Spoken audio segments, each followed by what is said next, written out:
Go live, go live. Here we go. What's up, everybody? It's Wednesday, and it's time for track feedback. And we're gonna listen to some music. We got a buttload of tracks today. So, turn off my phone, and you're hearing the Steve Knotts Lofora remix version 2. I'm starting off with this one. I'm not going to spend a lot of time on it, and I don't usually put me first. So the main questions I have are about the mix, basically. Song structure is not anything yet. I'm just using loops from the original stems, putting in my drum kits and stuff, and doing a rough mix. And these stems were already in good shape, so there wasn't a lot of mixing. The fun thing for me about this was when I was choosing a kick drum, I made a drum rack and just started dragging a whole bunch of samples in, or it's like building like 16 different kick drum sounds. And then as I was auditioning them on push, I kind of played this beat and decided to use all of them. Like some of them sound like bass line notes, some of them sound like simple kick drums, one of them sounds like a snare with a kick. So at this part right now, let me know, how is the mix sound in general with the vocal original, bass pressure level from my drums, and those effects. I just want to be able to hear all the sounds. Oh, and also version 1 I exported in mono, by mistake. So this is the first stereo version. And there's a new part coming in. It's a new sound that I added as a keyboard. Last night I was fooling around and just looking for melodies. So this is like a kind of a scratch track. I'm not sure if it should stay. So I want to know what you think about the keyboard part, if that's an experiment or if I should keep it when it comes in. I'll say some hellos, Mr. Melvis in several languages. Matt Schultz, we got Alex B, I got your track, got Shepherd's. Here's the keyboard, what do you think?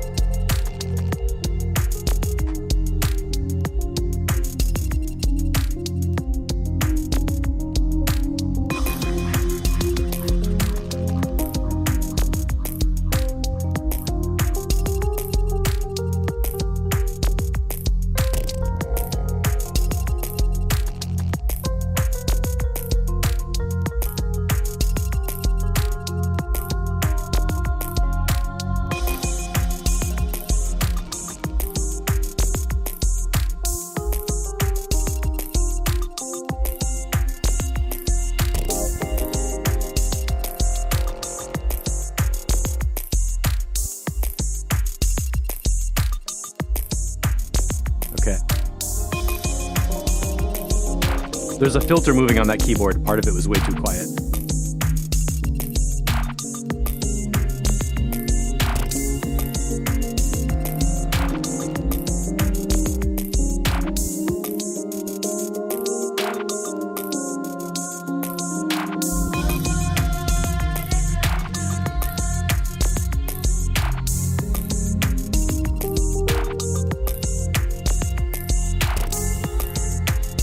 And structurally, the way the keyboard rises up at this part right here, this is me commenting.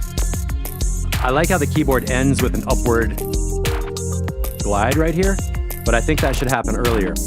At this moment, have the keyboard go up, and then have that drop right there be the end of the keyboard when the vocal comes back in. So basically it's positioned wrong, but I like your comments. Thanks for letting me know the sound works. So if the keyboard sound and the fact of it being in the track at all is okay, then I'm gonna keep going. Oh, Shepherds, you like the low end in version 1 more. Okay, I think it was like, and this was an experiment. I used a channel EQ plugin, which I don't use very much, for just 2 shelf EQs. I went to the whole stereo drums group. I brought the high end up, and I think I might have taken the low end down like 1 dB or something. It wasn't a big change, but I'm glad to know you can hear it. So that's good feedback. And Shepherds, I totally did your mix notes on the vocal levels and everything. All right, cool. So move the keyboard position earlier so the upward thing ends at the drop, and get the low end back in there. I listened to it in the car and I was like, oh my God, that bass, I can't even hear the hi-hats. It was like, boom, boom, boom. All right, cool. Let's move on from that so we don't waste any more of your precious time. And here we go, the drum and bass update from AFL. And thanks for hanging out, everybody. Mr. Mindbender, got some tracks from you coming up. And dudes, thank you so much for helping with the promo on the Techno Volume 1 release. Yeah.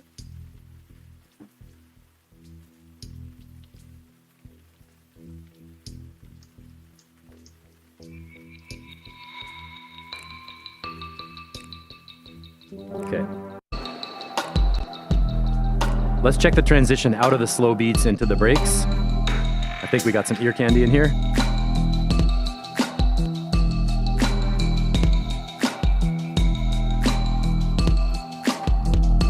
Shepherds, I took down version 1, sorry.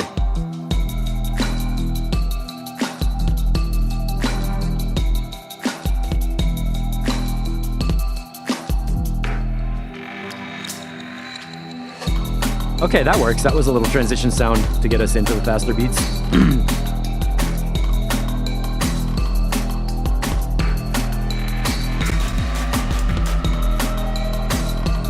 All right.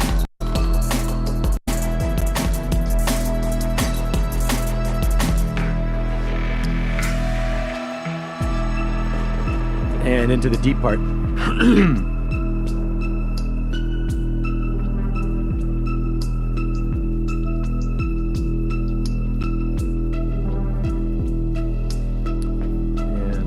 Discord, okay.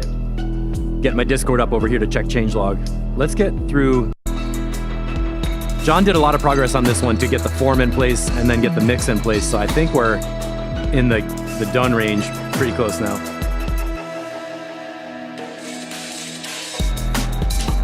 That was nice. That little drum break, that cymbal break could be even be louder, I think. It could really be a high frequency.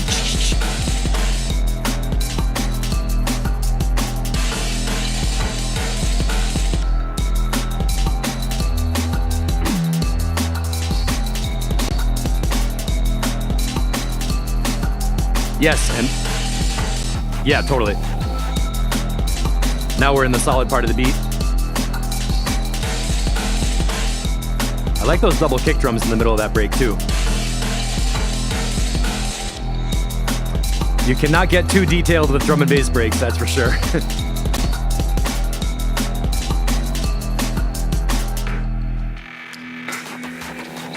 That was great. And I like that specifically because it's a remix of an ambient track. So this little break came as kind of mostly a pause and then a little bit of a glitchy thing. So it kind of pulls back and it's like, whoa, everybody wait. And then, like, what I'm saying is that the style of transition matched the original track that's being remixed, which is cool. John, you're here. We're just saying good things about your track. I want to go back to a 432. Right here, this break, John. That little cymbal break could be louder. Other than that, no problems. Opening transition, ear candy was good, noticeable over there. Everything else about the arrangement we took care of, or you took care of already. And now we're into the ending part. Yeah, it's sounding crisp, man. It's like taking a bite of a potato chip.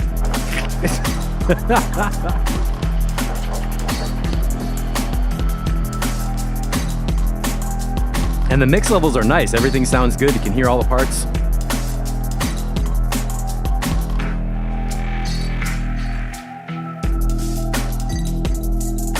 And some slowed down ending.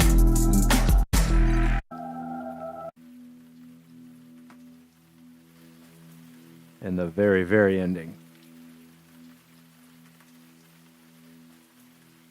Yeah, man. We skipped through a lot of it because we've heard it a couple of times. Getting some claps for AFL. Nice job on that one. You really took away a ton of problems and left us with the core of what was excellent in this track. Right here. Boom, boom, bop, boom, bop. All this. Bow. All that shit. Just totally working. That's playable. All right, good stuff. We're going to do some Melvis and Mindbender tracks right here. This is version 1A.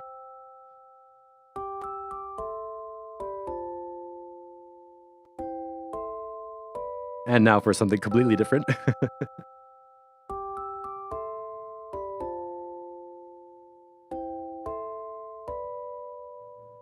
Now you're standing close to me.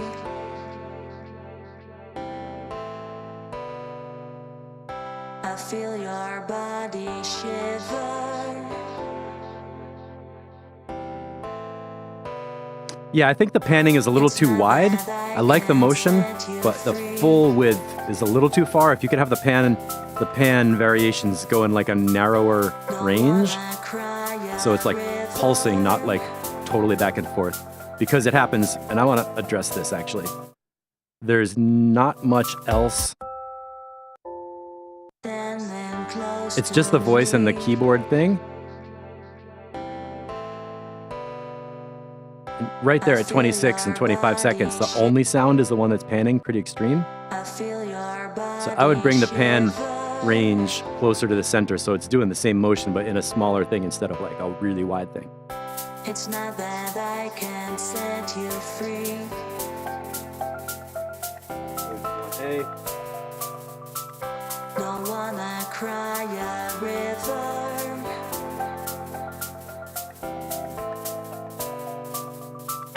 I see you standing in the rain. Oh, Wonka's here. What's up? I'm not sure I'm playing the right link then, Mr. Melvis. Because, I feel your touch, I want you. okay, let's pause on this one. I got the link that says 1A from the bottommost track, or bottommost post in Discord. Maybe it's just samples. Okay, let's keep going. I like what's happening so far with the vocal and the minimal arrangement and stuff. Like, it's working. The Ewok, yeah, totally.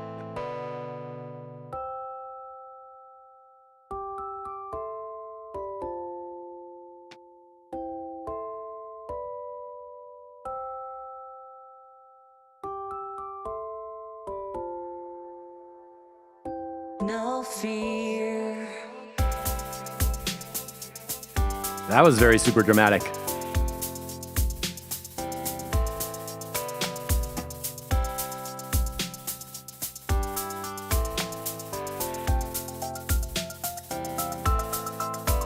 I think the snare drum can come up a little bit and the kick drum down a little bit. I almost said bass drum like a drummer in a band. And a bass line. Can we get a bass line in here? Or does it come in? It's not that I can set you free. The vibe is great. The choice of sounds that go with the voice, the pace of the track, like everything that's happening is good. Definitely get a bass line in there to go with that kick drum. I almost want to play one. I'm like itching to play one on the keyboard, but let's wait for Melvis to do that.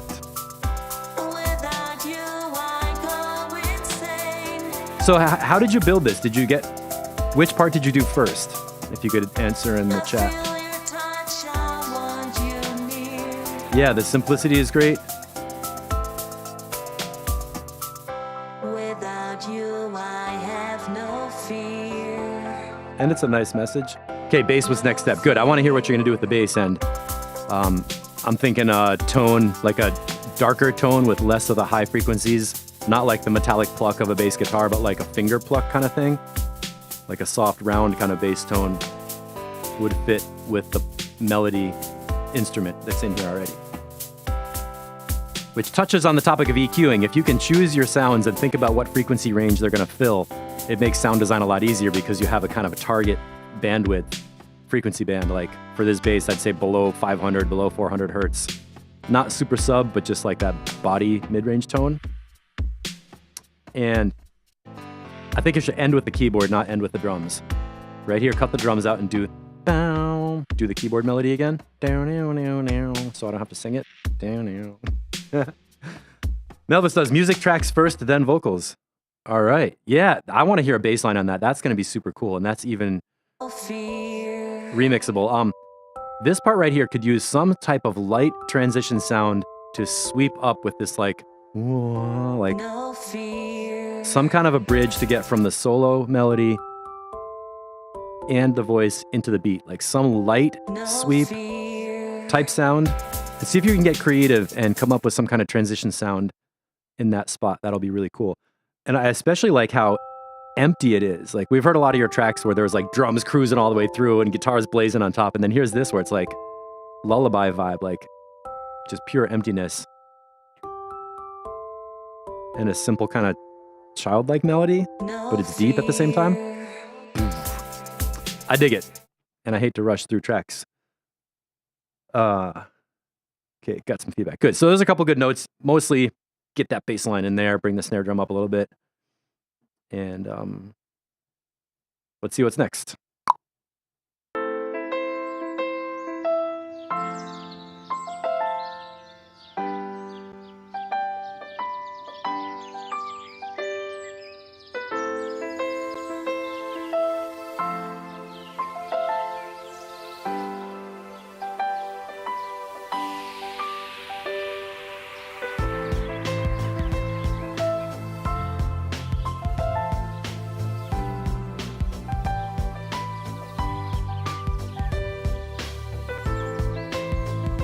Checking the change log.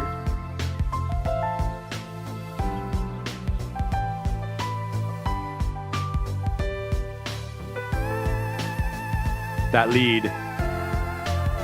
Before we get there, that's all good. As soon as the beats came in, I heard the click very noticeably, like too much on the kick drum. That little attack click on the kick drum is too much for this track. And I think the whole drum mix could come up louder relative to the piano and instruments. I think. So, synth melody, really nice. This one feels like it's inside the center of my head.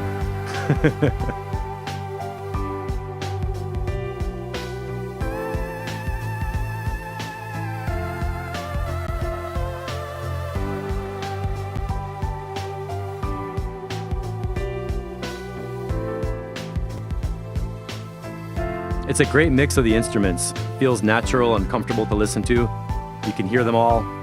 They're wide. Nothing is fighting against another sound. It's just really like nice to listen to. Matt Schultz, ooh, drums are only support, not the main element. Well, I'm glad you said that, because that's a good comment and that makes sense. I don't know. Anybody else got comments? What do you think about the drum, the volume of the drums overall?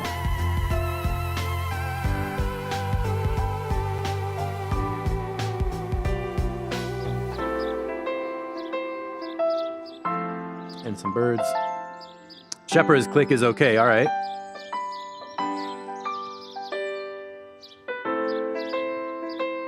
Again, great use of space and emptiness in the middle here.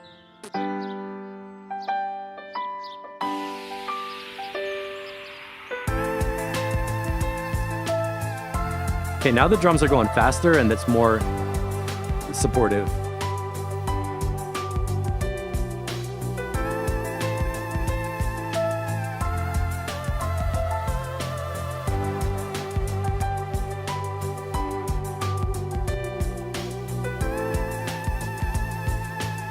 Yeah, track has nice flow.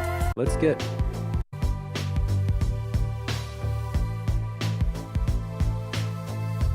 And I like the chugga chugga feel of the bass line. The way the bass notes are coming, it feels like a guitarist. Chug, chug, chug, chug, chug, chug. Okay. I do like my beats cracking loud. I guess that's my thing. But yeah, okay, so completely. It's not a hip hop track. We're not trying to make like boom bap kind of a mix.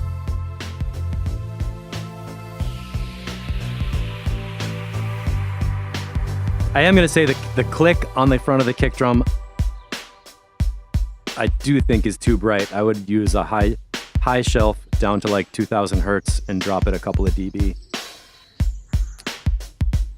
Shepherd is when the lead isn't there, the click is too much. Yeah. Okay, so Good opinions, good comments, and I'm definitely, really, you guys, I'm glad that you disagree with me, because I'm only one person, and I'm in headphones, and I'm talking at the same time, and there's a freaking air conditioner in the room with me, so, you know, I do what I can, and I don't think I'm always right. Just most of the time. All right, Mr. Melvis, bring that one back. That's going to be done next time. Nice work on the updates. Now, the Close Your Mouth alternative mix, and I think this might be almost... Is this a done version? Oh, yeah. Let me check it out.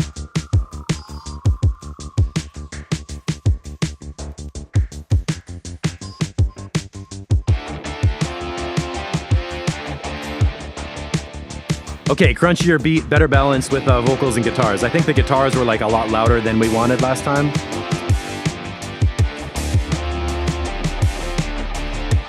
Look at that low end.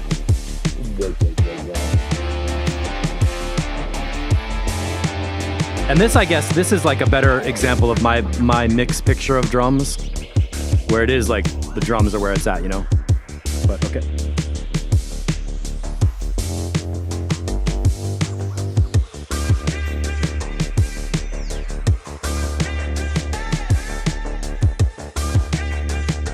So far, so good. Yes. That vocal and guitar right here is perfect. Yeah, totally.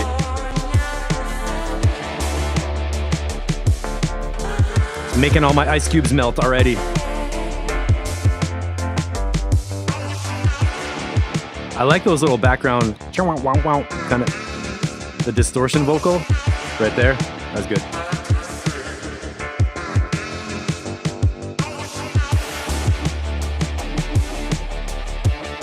Yeah, Martin, I think you're done. I think this is it.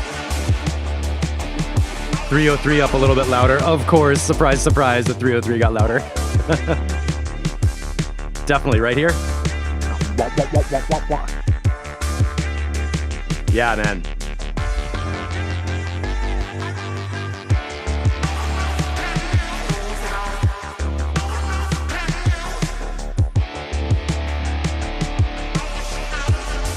This sounds a little bit like, who knows the show The Sopranos? Remember the theme song from The Sopranos? Woke up this morning. Got myself a gun. It's got that kind of guitars plus breakbeat plus synth thing. This sounds great. I'm...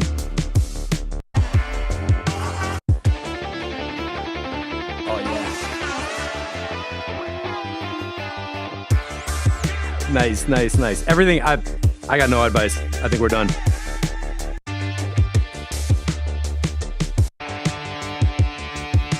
Yes. This is a good collaboration that you guys got going on here. Oh, sustained for days. The Mindbender touch on the last sound. I love it. Good job, you guys. Definitely getting some claps for that.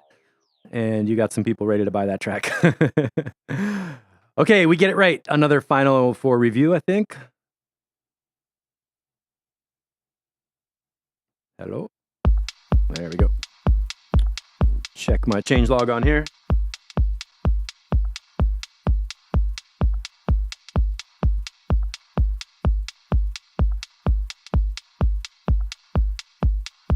Okay, a bit less reverb on the vocal and flute. We talked about that. And some EQing. So let's check it out.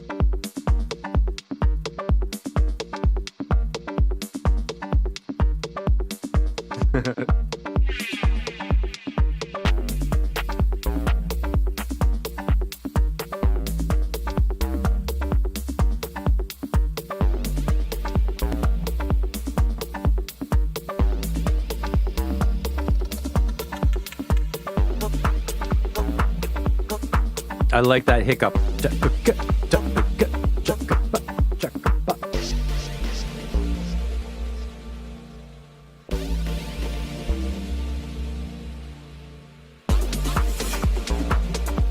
Yes, man.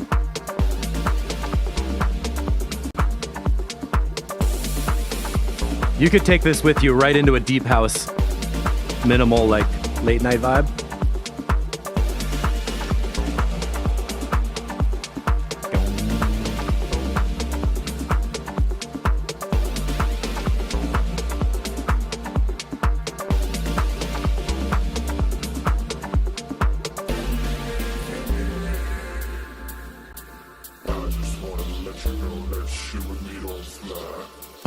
Nice vocals. Sounds good.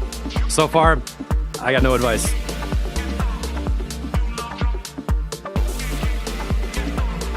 Oh, Maxime is back with a suntan.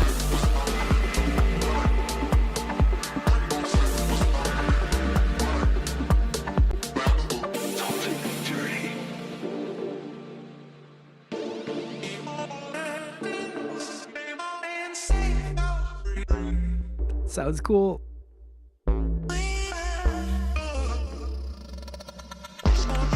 Total, like, stealing the Danaz vibe right here.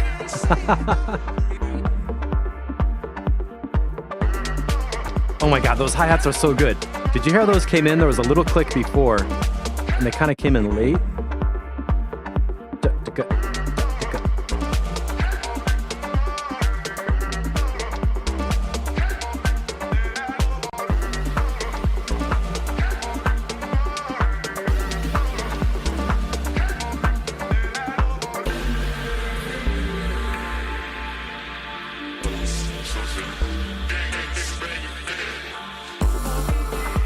Oh, I like that crash kind of sound. Is that new?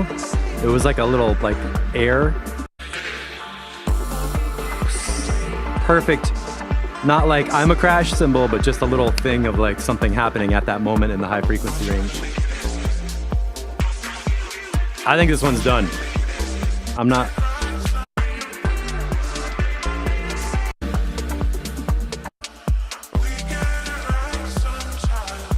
Perfect.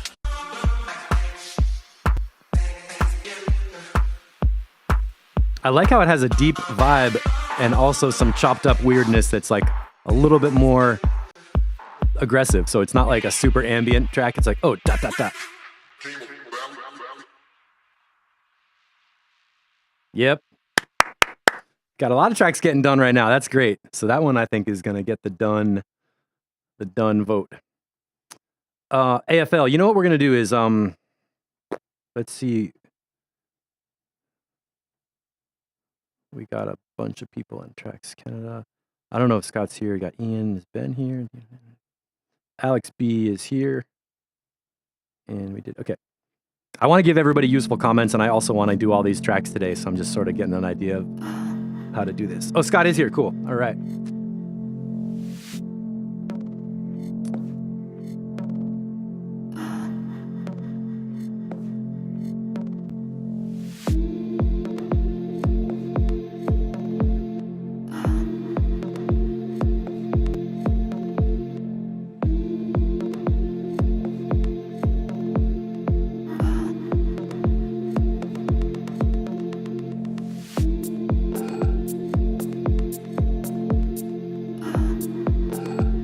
So we're on like version 4 in a week. That's good.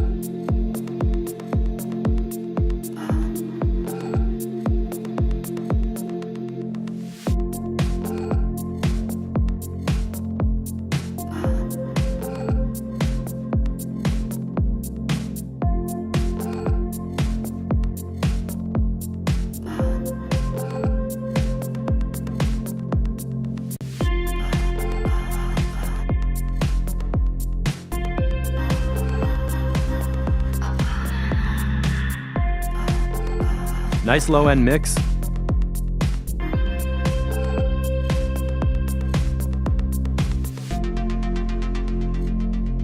Sounds are working together so far. The beat was simple.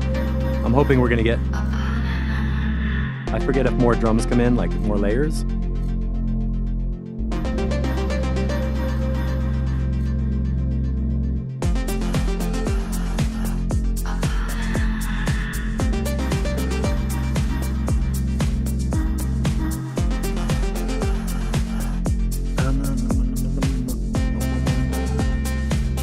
Something in the voices was overlapping with the hi-hats. Let's see what happens with that.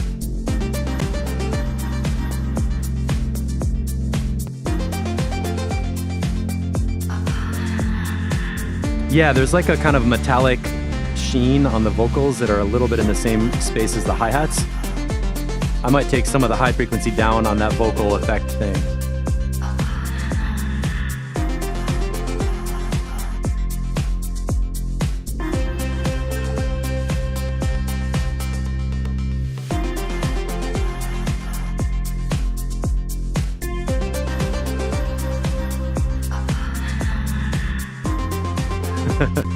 5 to 9 hours.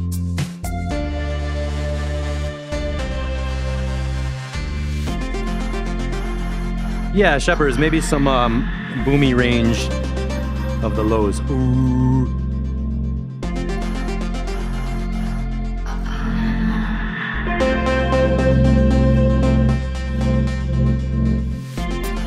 So John, what you would do is go to the bass line, boost up around 300 hertz, sweep from 100 to 500, find a place where the boomy part is like not making the note louder, but making the harmonics louder, and then take that down so you don't have that like kind of overtone thing.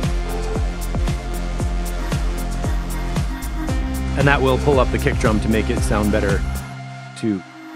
Oh, nice gap right there. That got my attention for sure. Good transition. I could hear the snare drum a little bit louder.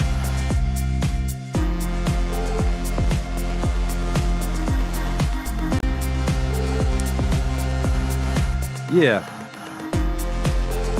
And the structure is flowing. I like that lead melody.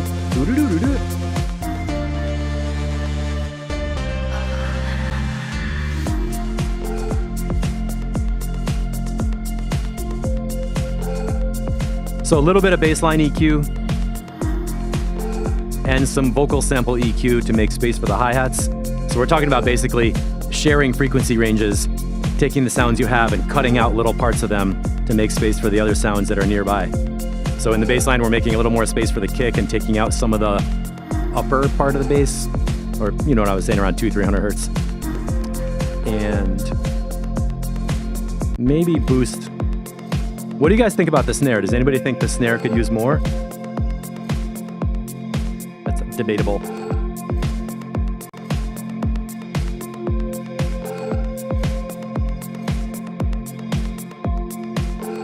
Alex B, you want to retire? You better start raising chickens.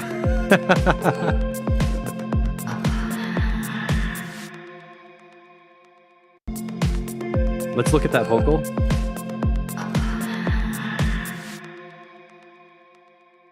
Yeah, I'm not quite sure, but something in the vocal reverb or effect or something could get EQ'd a little bit. So that's solid. That's going to be definitely no major errors in there. A couple of no major like life-threatening problems for this track. A couple of mixed notes, and that should be good. The structure felt good. You know, you sit inside it, you're in there. It's like a chill track. 115 BPM, nice little slow groove. And then we're gonna get eaten by our offspring, or maybe we're all gonna start eating crickets. I mean, I'm not eating no crickets, but we. Danats, save me from this conversation.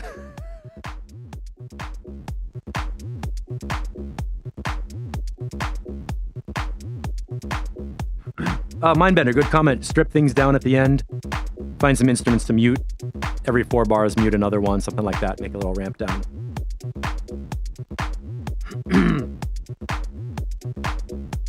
Not sure how loud this is going to drop. I think we're going to get louder.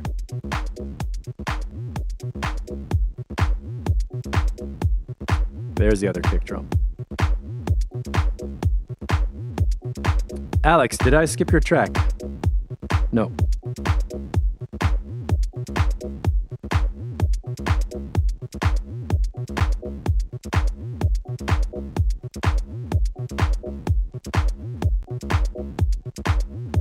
Wait. I like the bass line at this level with this kick drum. That almost feels like enough. And then here with this other kick, the kick is like super huge. Now I'm starting to feel the bass line is not loud enough. Thank you, Ian. Yes, my press secretary, DJ Waters, is handling all comments today. There we go. Danat's dropping it. Oh.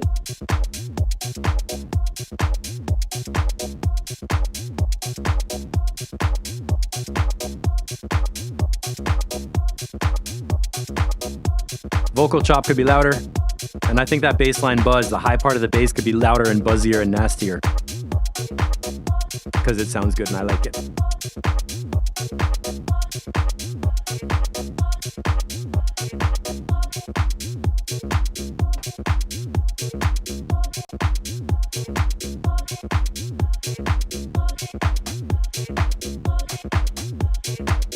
And I like the mix notes on this.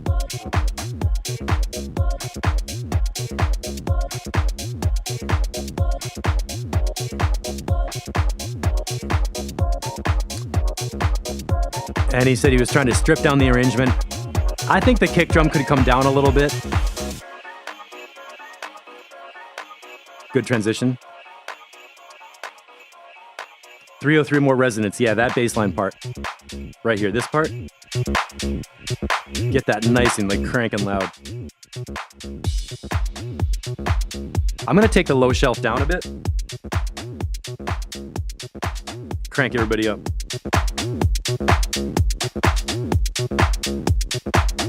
So now the hi-hats and clap are a little bit too loud. Oh, that double bump was good.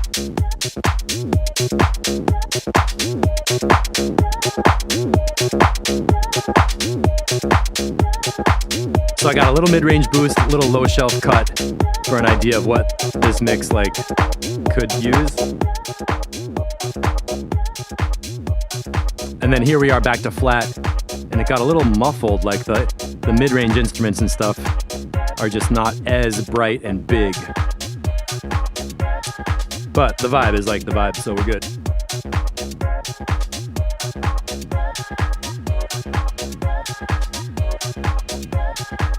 I like the form. I like the way the track is building. Not overloading us with too many vocal samples. It's like one thing your ear can track and then the beat, and that's like enough. So good job with the song form.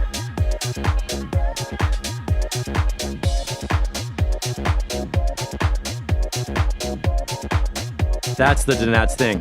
Bow, bow, bow, bow, bow. Do, do, do, do, do. Little staccato rhythms.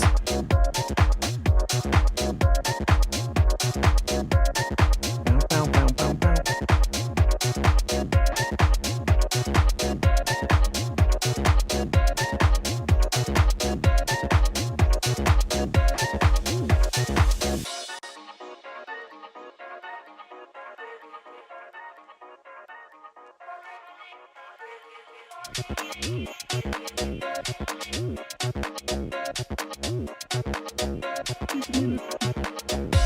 Yes. All right, good.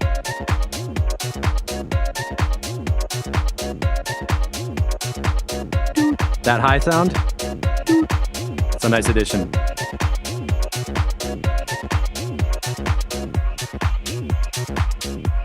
What version are we on here?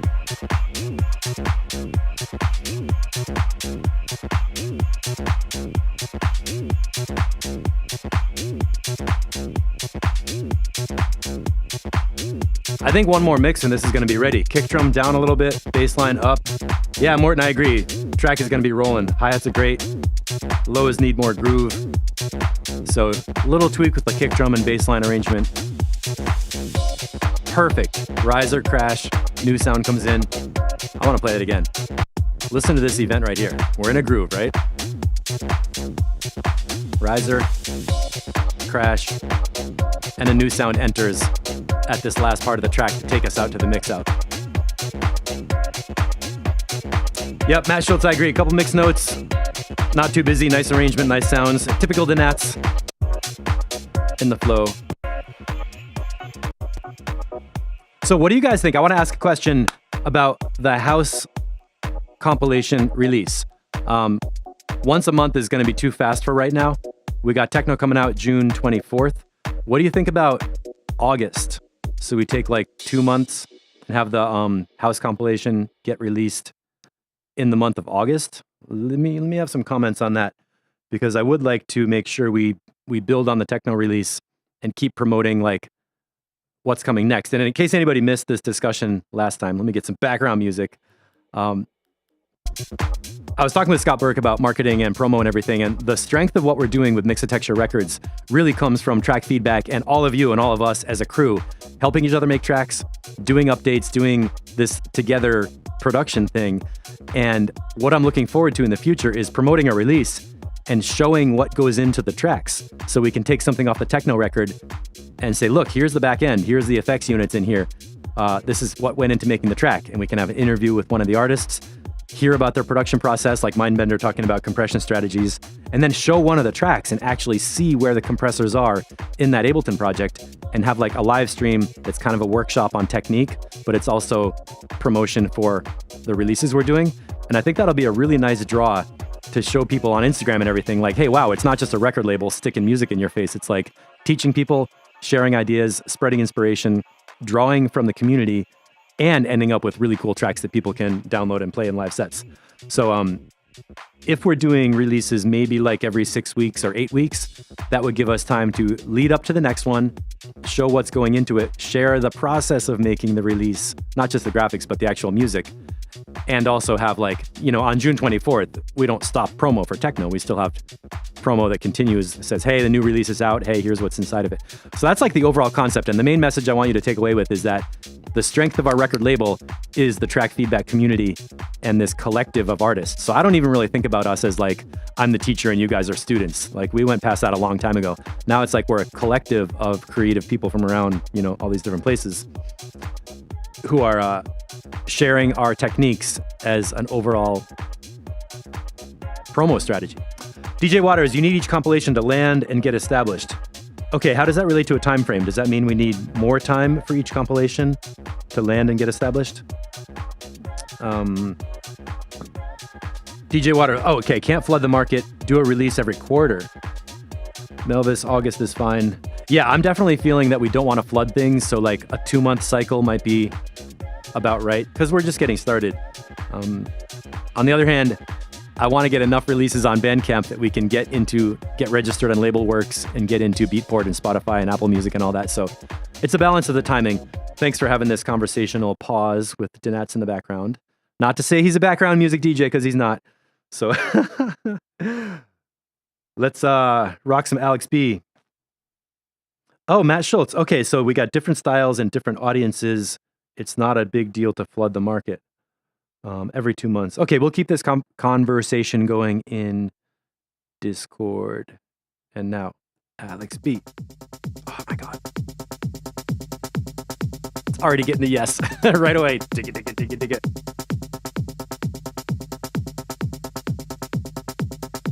Looks like we got a kick drop coming.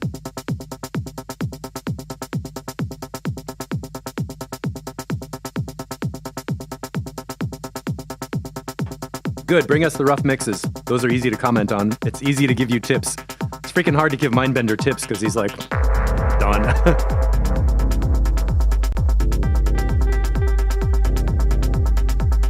That's a nice big bass boom. Boom, boom, boom.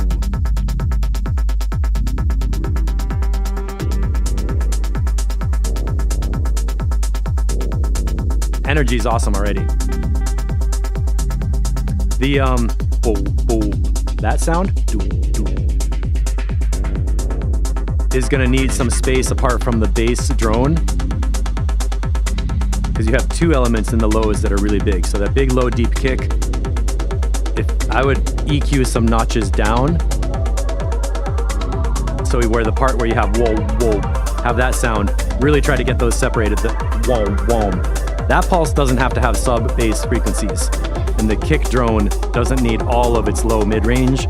So I would take the kick drum, pull the low mids down, and put the that bass pulse in the low mid area. Take the sub frequency out of the bass pulse.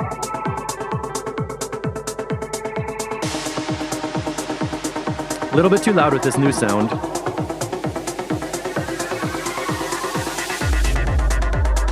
I hear where you're going with this. This is gonna be a sick track. This lead.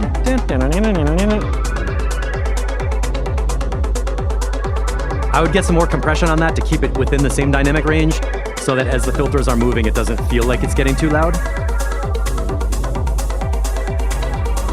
And Shepherds, yeah, I hear that lead on the left also. It feels too dominant. Can you center this lead?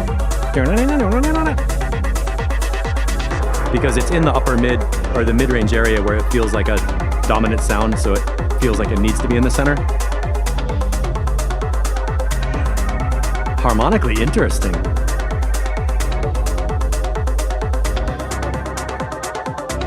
Okay, that bass sound, get rid of 65 hertz, let it be at 100 hertz and above, and take 100 hertz down out of your kick drum to just like zipper those together. Oh, right here, oh my God, what just happened? Wait.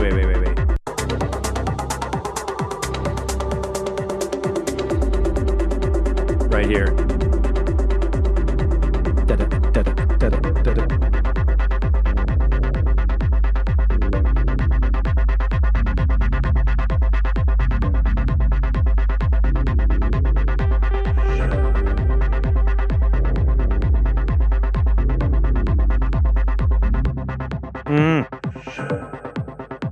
Okay, I'm gonna go with this, but I was thinking right here. If you bring in a cracking hi-hat right here,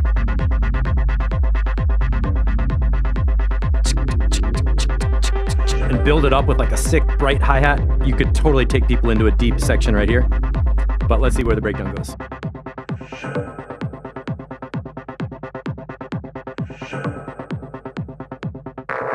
Was there some kick drum reverb right there?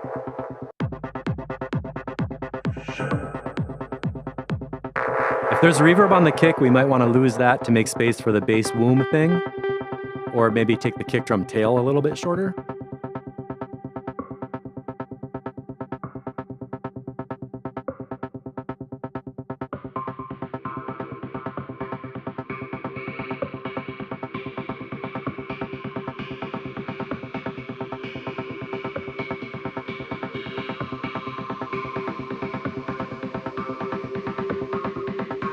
All right, we're going up.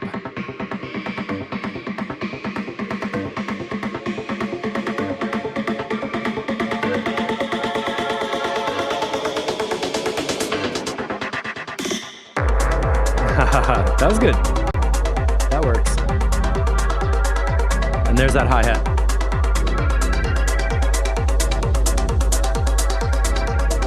This is me with a high shelf EQ.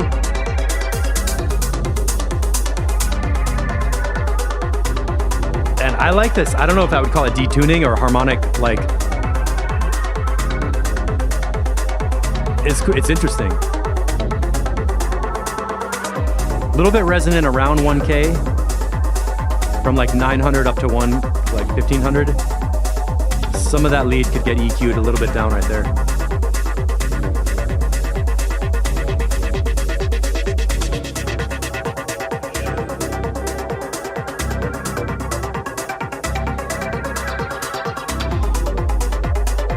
I like how the kick has like a dong, dong, dong, dong. I really like how it has that bass tone in there. So let's keep that going, right? That's like that total hypnotic kick thing.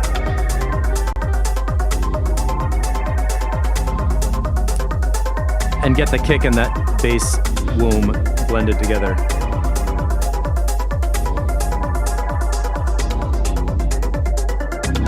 This is gonna be a smasher. This is like crazy. It's like almost like a chromatic melody shift, just a little bit.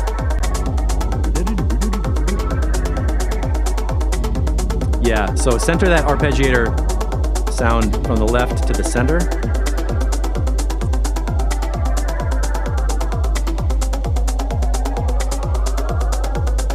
Mindbender, hats need some grit. Yeah, distortion on hi-hats is like excellent. That's a great thing.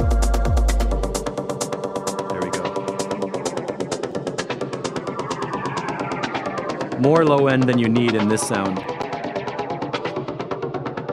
So this instrument group could get some low shelf reduction or high pass filter.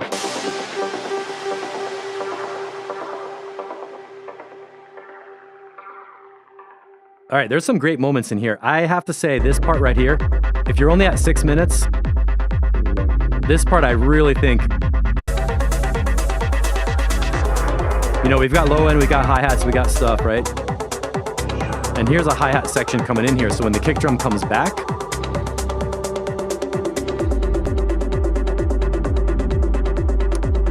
I'm not quite ready to go into the long breakdown. I think this section should be twice as long and get a hi-hat coming back in to pull up the energy. So right here at the end of this, 8, 1, 2, here, 257, bring in a hi-hat and just extend this section of beats so we like stay in the groove with the clicky kind of drum thing, and then go into the breakdown.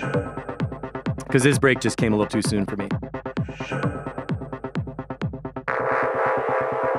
That sound was a little loud. Okay, we did that already. I'm going through it twice.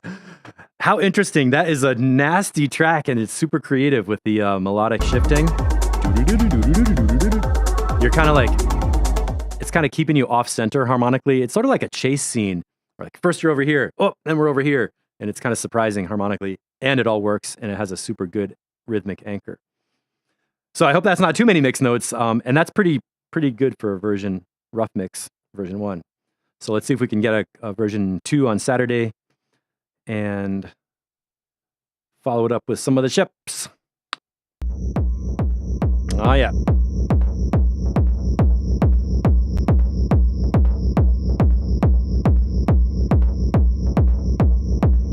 I like this 140 BPM zone that Shepherds has been in recently. I think you were slower before, like, weren't you doing like 126, 127 BPM for a while?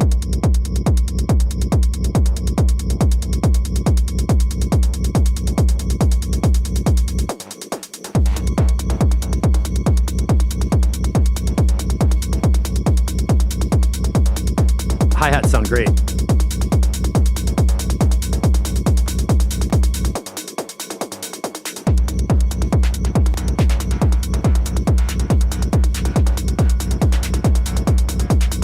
Oh, the lowest was 130, okay.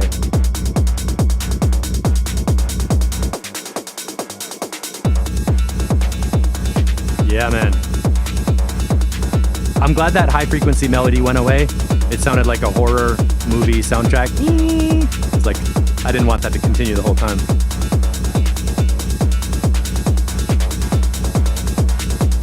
Kick drum sounds good.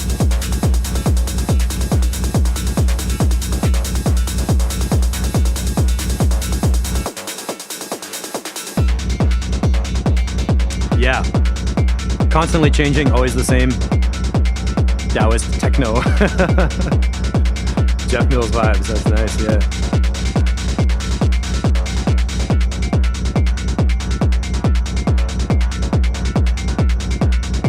I like how Shepherds always has these long rhythms that are like dun, dun, dun, dun, dun, dun, dun, dun, dun.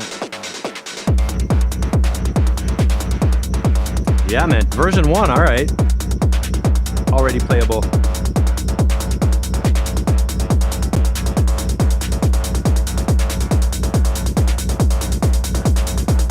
I hear some automation moving around in the drums. Shoot. Nice.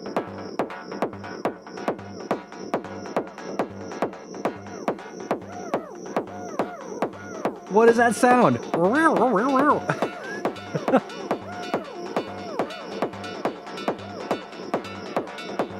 Time to laser me, a little piggy.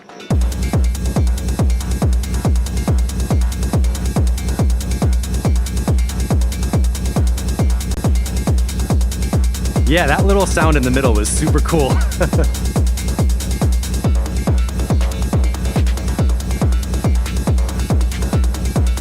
Oh, it sounds modular. Yeah, I agree. It does have like this kind of organic kind of vibe. Oh, keeps changing too.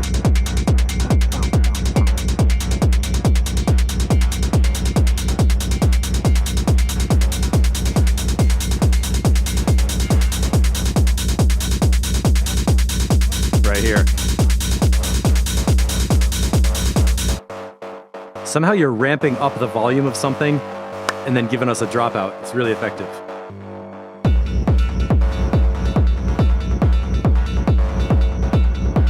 Which rack are you going to share? I think I missed a comment, but I'm curious to see which rack you're talking about.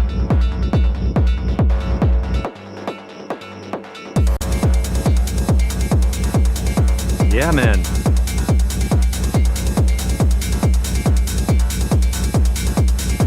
I'm not sure if I should say this, but is the kick drum clean on this track? Do we have a... Oh.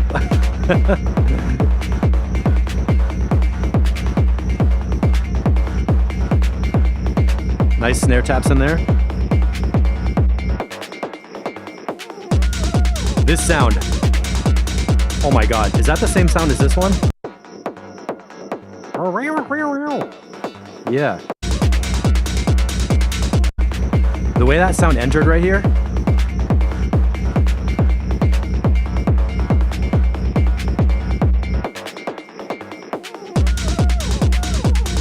It's so close to my head. It almost feels like an insect, like...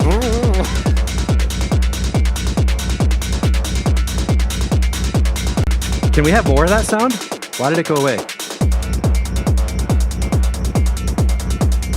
Okay, it's in there. This one. Good. I'm glad that came back. That's a really unique sound.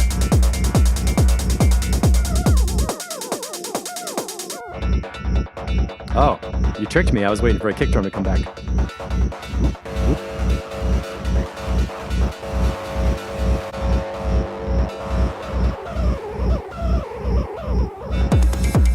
I like what's happening with that sound. This part, the whoop here, it doesn't feel like a reverse kick drum. It feels kind of like whoop, whoop, like kind of floofy and dirty and noisy. It would feel effective to be like zoop, zoop, zoop, more like a reverse kick drum that's kind of clean. I don't know, how do I describe that? This part feels kind of boxy and like doesn't quite feel like a reverse kick as much as it could to be zoop, zoop. Tell me if you understand that. So far, that's the only thing I wanted to change was the tone of that reverse zoop, zoop thing in there.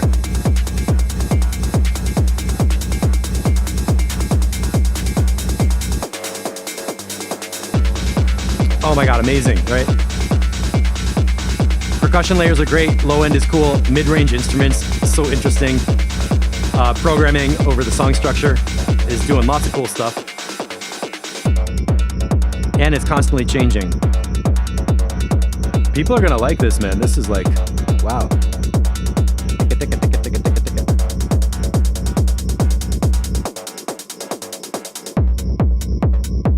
And the outro.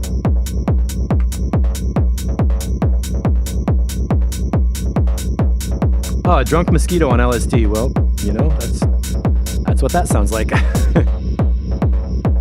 And the outro.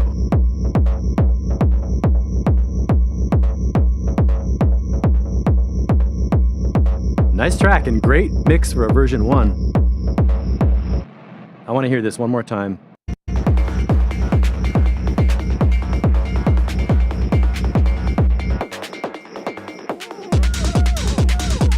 That sound is so crazy.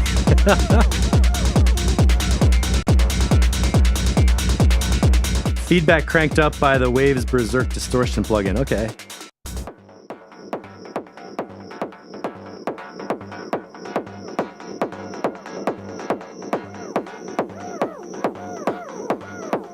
Yeah. So honestly, the only thing I really wanted to change was this whoop, whoop, whoop. Because it sounds like, right now, it sounds like dragging a big trash can across the floor, like whoop, whoop. And it's all right, but it could be a lot better with a reversed kick drum that starts quietly and gets louder, like zoop, zoop, zoop. I've heard you do that before, and it's much more dramatic to like bring you into the next drop. So that's my biggest comment. Other than that, it's sounding great. And a lot of people made other comments. I see you said transitions aren't final. I mean, it sounded pretty good to me. So let's see what version 2 sounds like, and that's going to be done pretty soon. Now, DJ Waters with some advice on how to handle systemic management. Oh, Max, people are going to switch on Shazam on the dance floor to find out who made it. Wow, that's a slapping beat right now.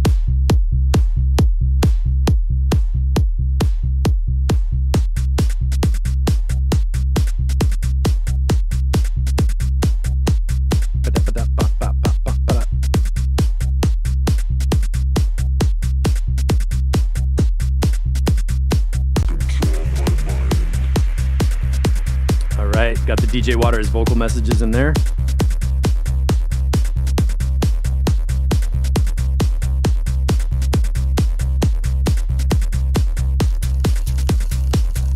Nice hi-hats. Coming in at a relaxing 136 BPM.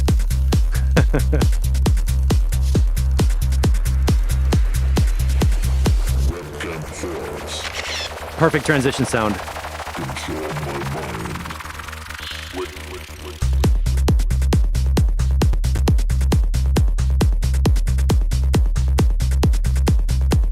Yeah, the shuffle beat. Okay, add a percussion layer. 118, we could use a new hi-hat layer.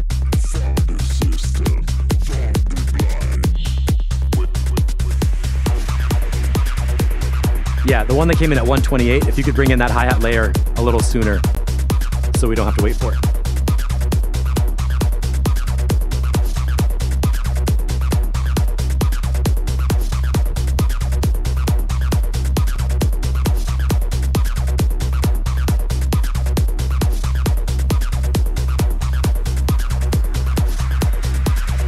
Ben Spencer, positively ambient, right?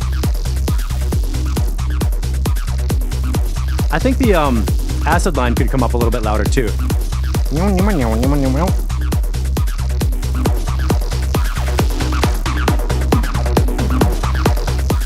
That mid-range acid line, get that up louder.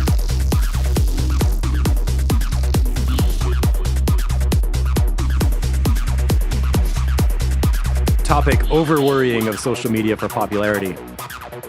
Okay, this line? Definitely get this up louder. This is nasty. Michael's here. You're, Missy? On our new Discord friend, right? From Basel?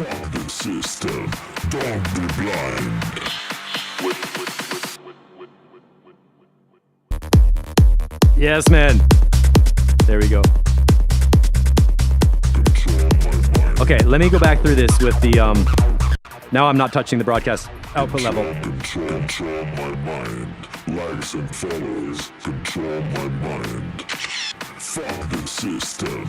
Don't be blind.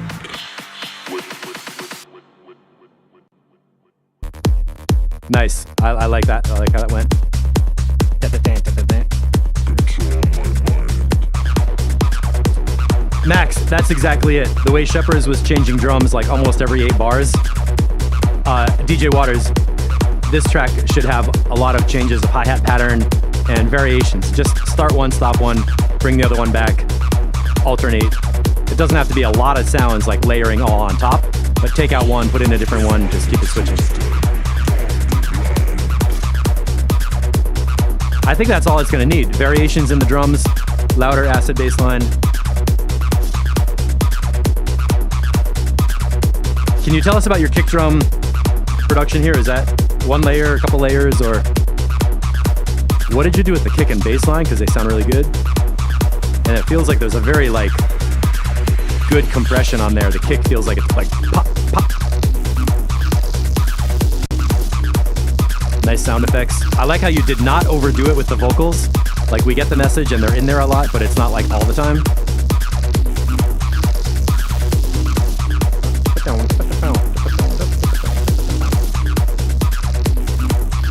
I like that buzzy thing that's going on here.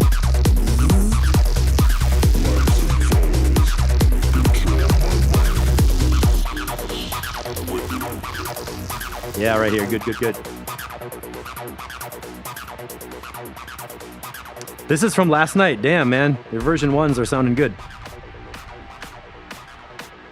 What's this sound? I don't know what this is.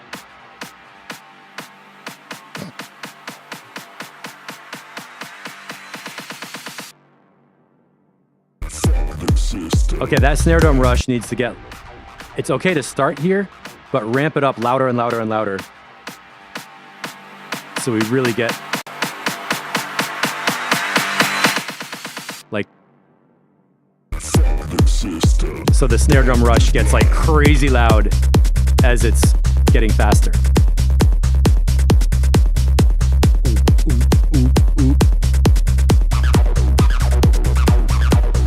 I love it. The low end, kind of wiki sound.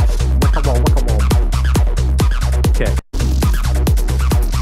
The buzz, the fuzz, the outro. What should I do with this system? Control my mind. Fuck the system. There we go. Don't be blind. That's great. So, and we have an ending. Man, for version 1, that's already done, like playable. It's solid. So a couple mixed notes, and probably version 1.3 would be finished. Oh, Shepherds, that's interesting. So you activate your recording automation, let the track run, and just kind of automate one element at a time over the rough arrangement. Ben Spencer, a solid drum groove can drive it forward with not much need for big variations, but some turnarounds. So like every 8 bars, a turnaround is like a little like variation on the groove, so it's not literally one loop all the way through. That's a good point. That's a good point. Good comments. Thanks, everybody. All right, is Ben here? Ben Hunt? Let's get some Ben Hunt. Yeah, Ian, you do a lot of variations in the French core. I mean, but for a track you made last night to sound this good, that's pretty amazing.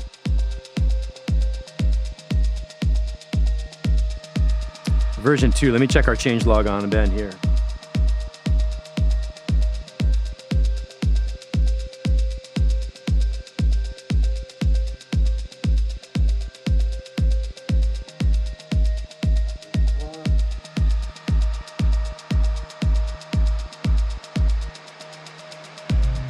Okay, this is one. He says he cut the kick drum shorter so to make space for the bass notes. Bit of EQing on the hi-hats. And here candies. Let's see.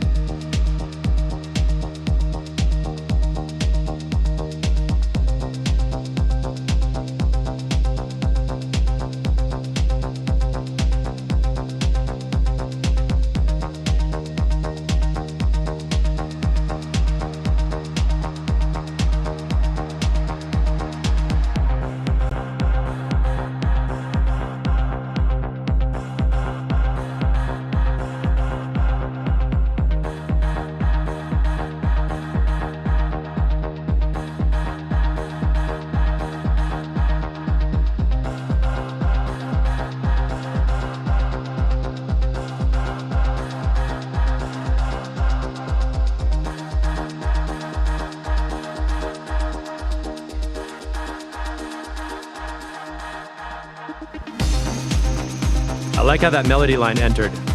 Hear that? The kick drum faded down. Pop, pop, pop, pop, pop. That melody enters right before the drop. That was really good. People are liking the title and the graphics. Everything's fine. It's fine. Everything's fine.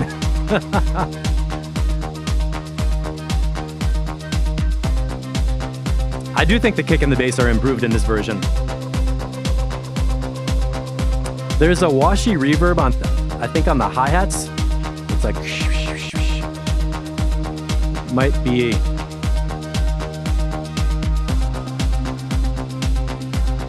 It feels like the hi-hats are so fast that the reverb is like a continuous thing rather than like a rhythmic reverb that's accentuating the hi-hats. So maybe a shorter reverb tail or a little bit less reverb. What do you guys think about that reverb? Do you hear that?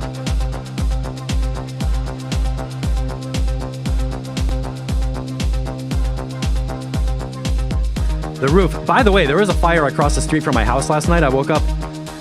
It was weird. I had a dream about a cigarette butt on the floor of a wooden house that I stepped on it because I didn't want it to catch on fire. And then I woke up to go to the bathroom and there were like 10 fire trucks and the building across the street from me was on fire. I'll show you pictures later.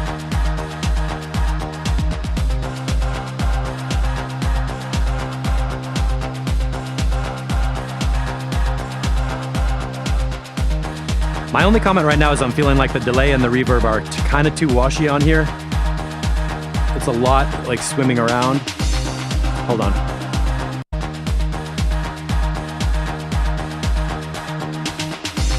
You can sort of hear it at that little gap that the effects tails are kind of big.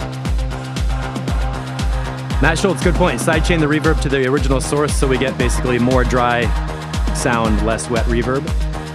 Could work.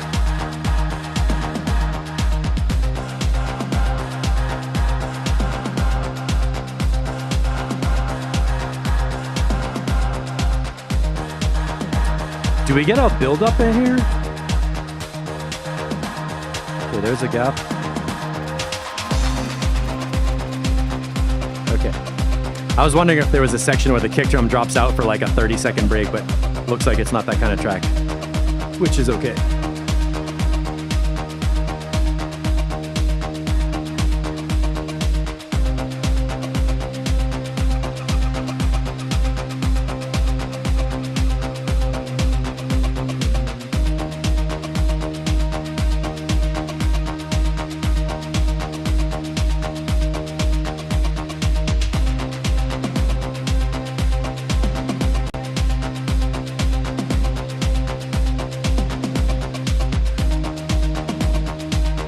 Feels like I'm waiting for something to happen.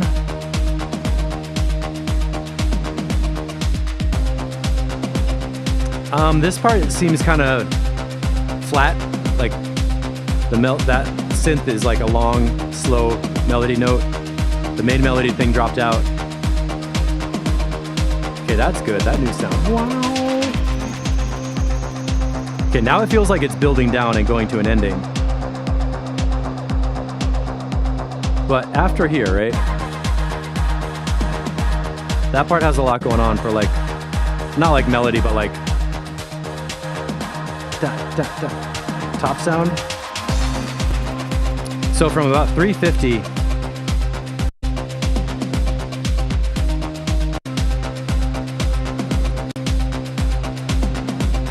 to 450, this minute right here felt a little bit boring, which I hate to say, but that was a noticeable change around 5 minutes, 4:55. It was like something dropped out, it got emptier, and it got interesting again. But that minute from like 4 minutes to 5 minutes, it just felt like we're kind of like in like a holding pattern, like waiting, you know what I mean?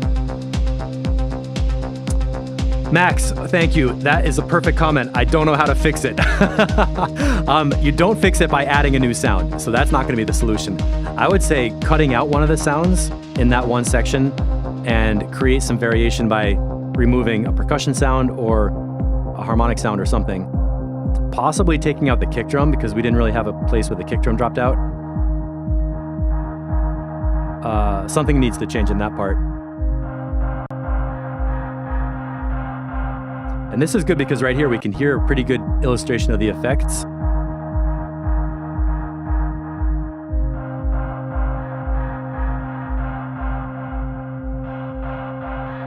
There's a delay.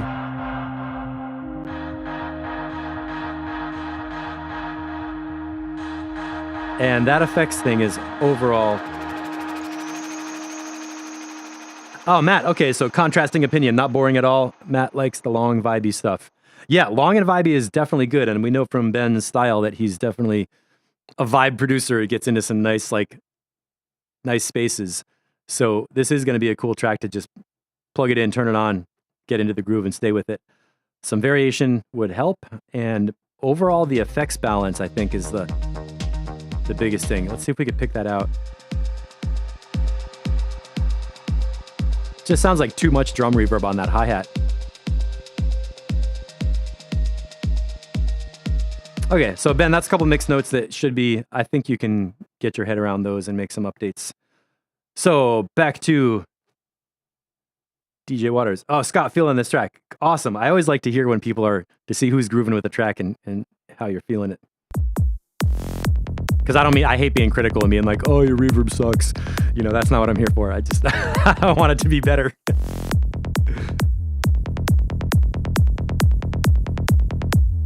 Those bass bombs. Wait, let's start over without me talking. Kicks in proper.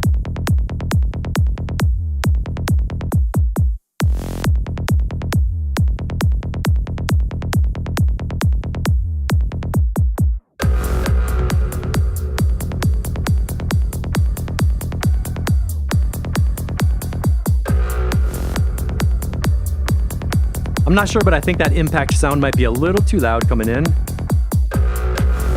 That one could maybe come down a bit.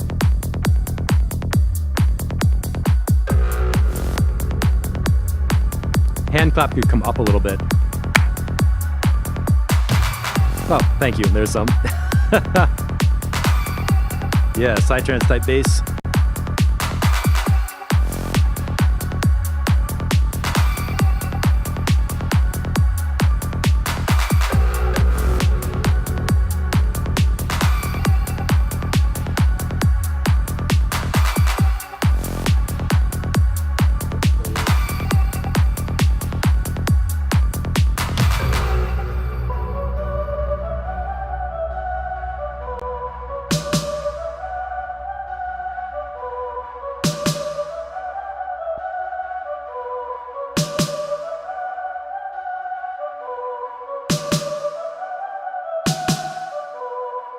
That snare is cracking.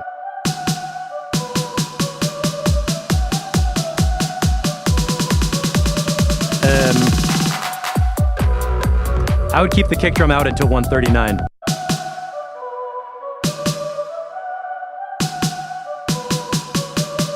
No, 134, not that kick yet. The ones at 139, like boom, boom, boom. Those are good, but the ones in the 130 range before that were just kind of extra and didn't make it better. So you could get rid of those. I like the snare drum rush in this track. That worked really well. I like what you're doing with the bass. That sounded good. I'm gonna try some low shelf EQ boost.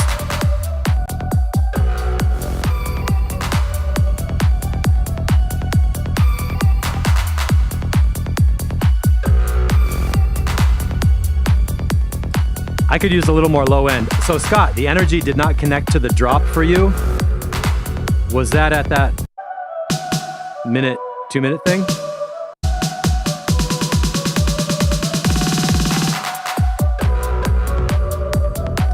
Scott, I'm not sure which you're talking about, but 142. For me, it connected to the drop pretty well. You got the vocal in there. Coming up.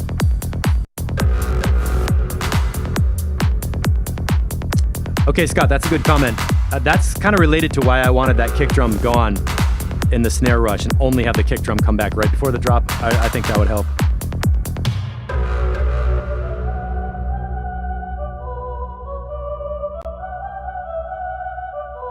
Nice space.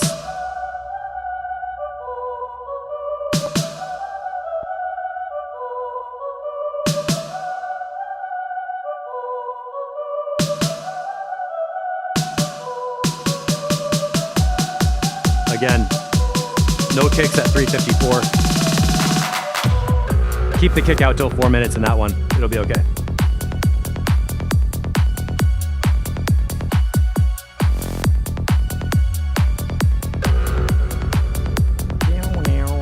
Kind of creepy melody.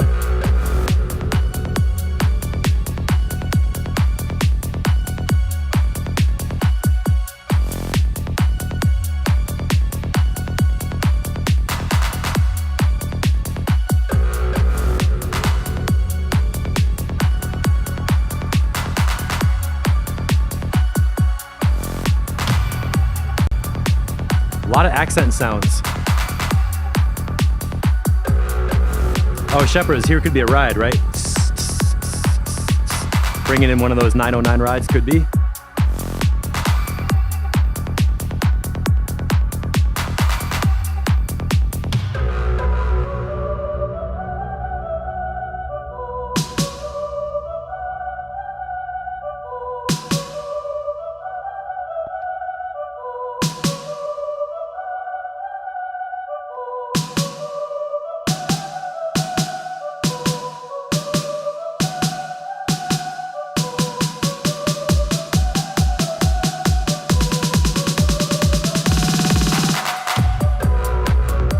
I don't know if you even need that whole section right there, because we had like 2 of those big gap build-up things.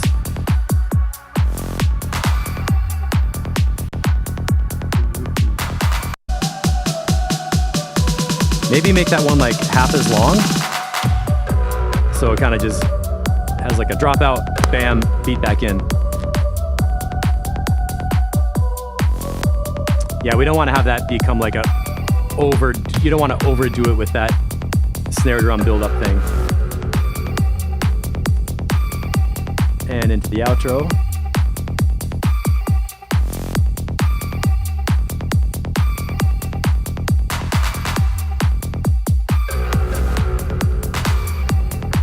Okay, it's 120. I like this pluck sound. Coming in for the ending.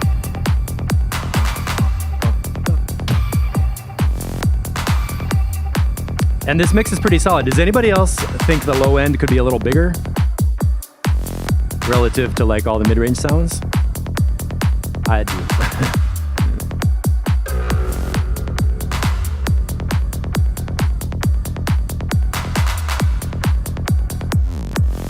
Good sound.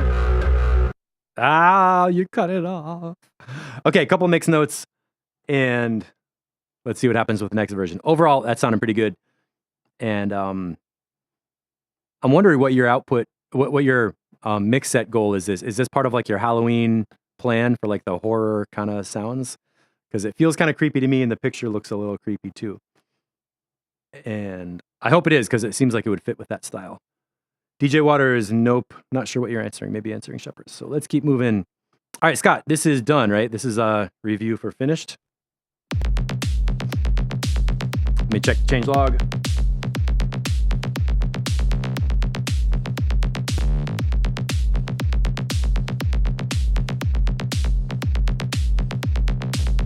Yes, final entry in the remix competition. Little Squeeze on the master channel.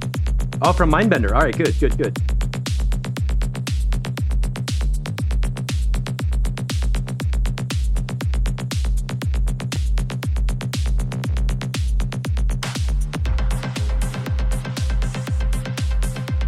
I'm gonna push this up a little bit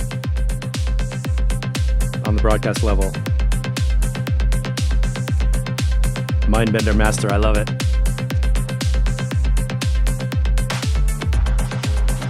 That hi-hat? Or is it a tambourine?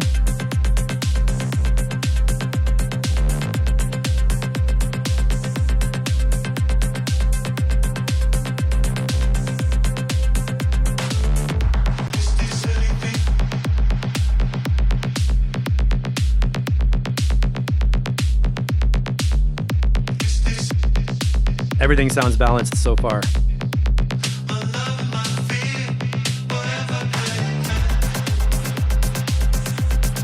Nice effects on the vocal. I like it how, like, after mastering, sometimes the effects, you just hear the details a little bit more.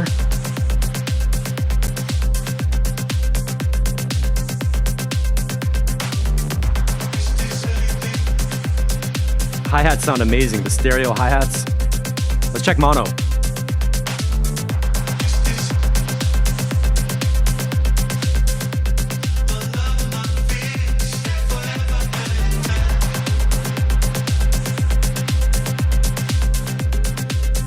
Yeah, Canada is doing some great work with vocals lately.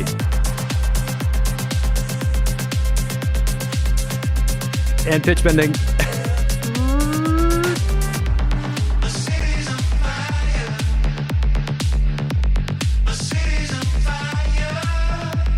Bassline's perfect in there.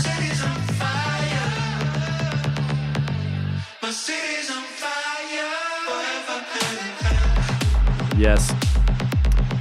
Nice work, you guys. And I love seeing people collaborate and work together on these tracks.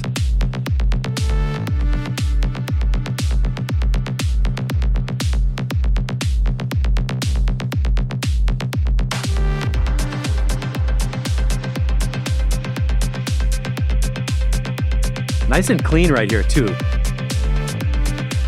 It's simple. You can hear the different elements in their own space, which is totally the characteristic I look for in a real pro mix. Is like, it feels like every sound is so good, you only need a few of them. Does that make sense?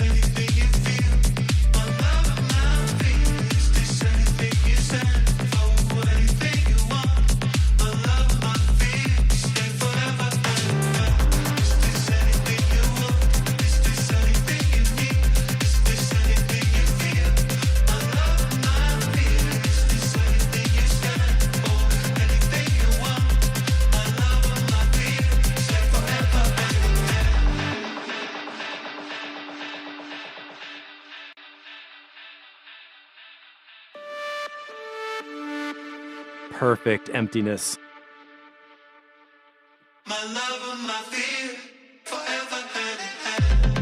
There we go. I think that's gonna work. I hope it does well in the competition. And Mindbender's work is sounding good on this too. Oh, that's synth. I forgot about that one.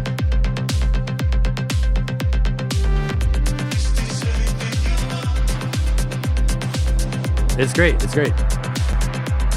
Ooh, download link is enabled. Ah.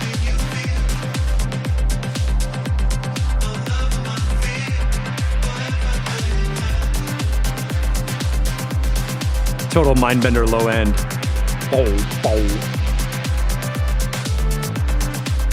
This is a perfect illustration of separating the bass line and kick drum, where you got bass line poking up above 100, kick is getting big below. And they both have their own space you can feel coming through the mix.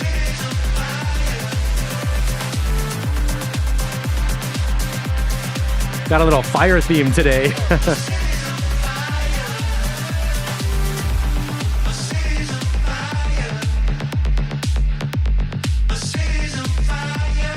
Ding, ding. My city's on fire. My city's on fire. Anthem for the summer. And taking it out in the mix section. Super, nice work. Got some claps.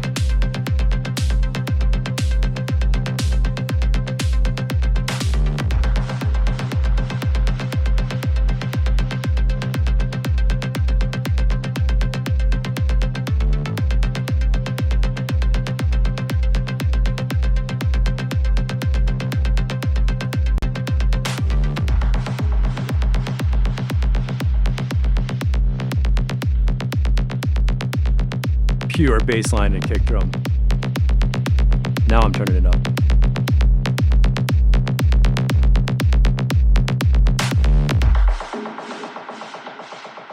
I love it. That last part is so good right here.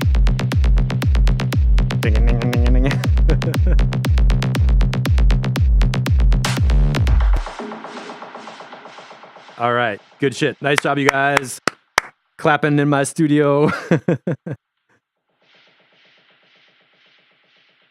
Details are very important. All right, we got two left. We got, another Canada remix and Matt Schultz. So here comes version 1.1 from Grown Out of Minimal. Good, it's only 1:30 we're gonna get. I try to keep these shorter than 2 hours. Welcome to the new people. This is what track feedback is all about. We're looking for three things, basically sound design to sound original, song structure to have build-ups, peaks, and drops and stay interesting, and then the mix to drop some bass and have everything else feel balanced with a stereo range, nice tonal setup in the mids. And then we help each other make our tracks better. And I'm amazed at the quality of what people are doing in here. Really sounding good.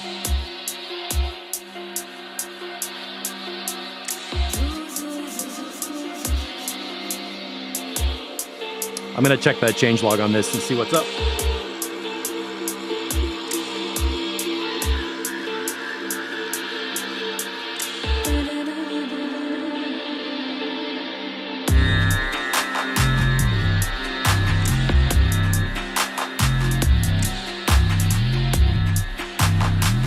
That bass line is really good now.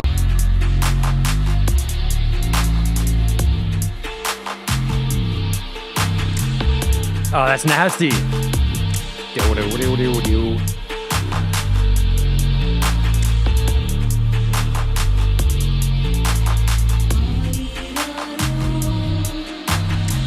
I like that bass line rhythm a lot.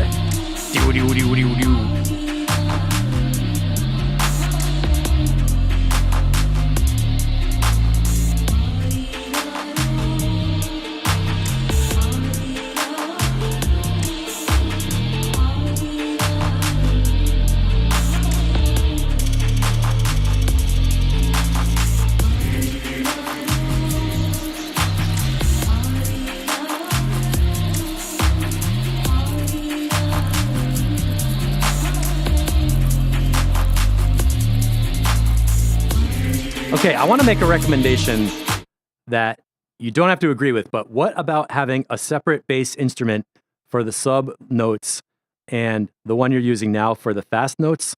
So I'll try and show you what I'm talking about.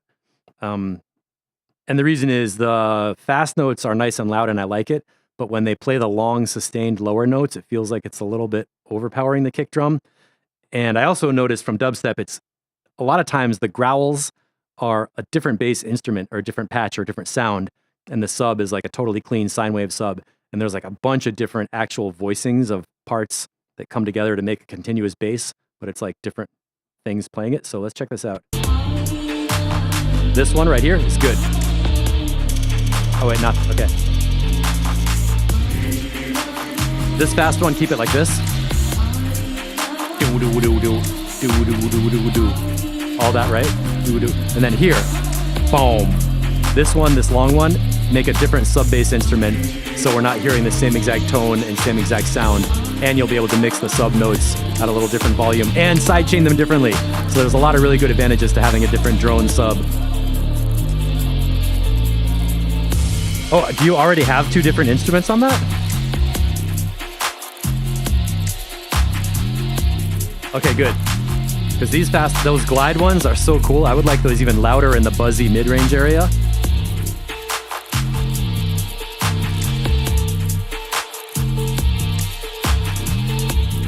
And I think the kick drum could even come up a little bit more like some crazy sidechain kick.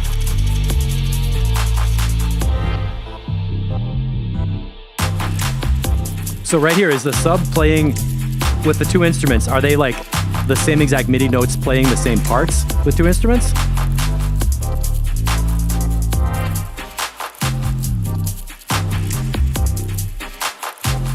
These chords are cool.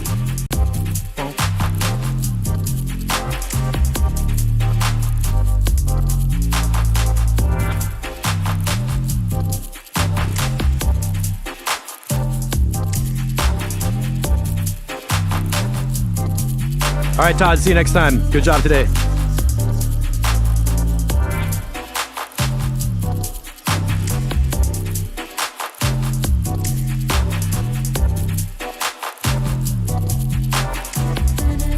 Okay, the mid bass doesn't need to have a lot of sub in it because it's doing fast notes and the kick drum is big. So that would be okay to have like less lows in that mid. Where are we now?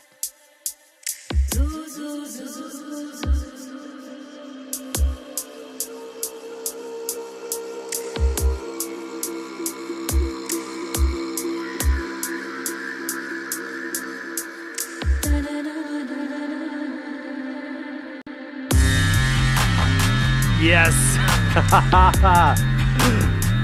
This bass line is awesome.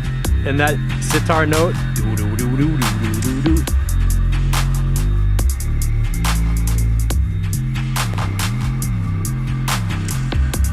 I like what you're doing with this bass line.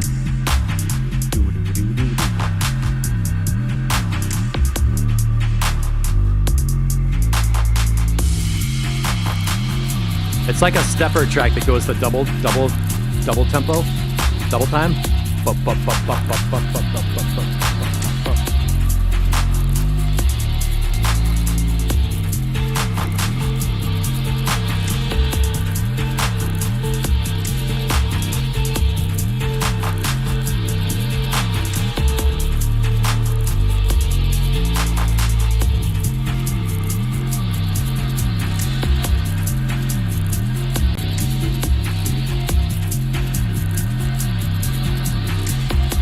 And Ben, that's a good comment about adding a neuro-type saturated layer on top of some of the bass. Maybe you need a upper harmonic bass layer with some distortion to get the mid bass crunchier. And I hate to say it, but in your face, you know, like throw on the OTT saturation, like group the bass parts, throw on a multiband compressor and just saturate the shit out of all of them. Get them all like smacking compressed and then duck that whole thing with the kick drum. And I gotta say, my dubstep, I'm not really down with dubstep production as a skill set. Like I could talk about it and sort of reference some things, but I don't actually do it very much. So I'm open to any comments about what might make that really snap together.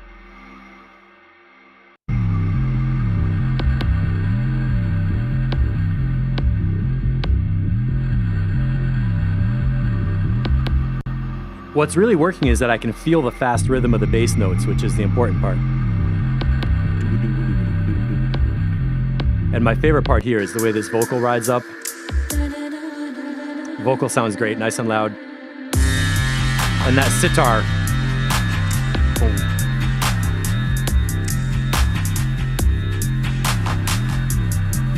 So that's all cool. Now, Shepherd's was saying he wanted some kind of like continuous sound.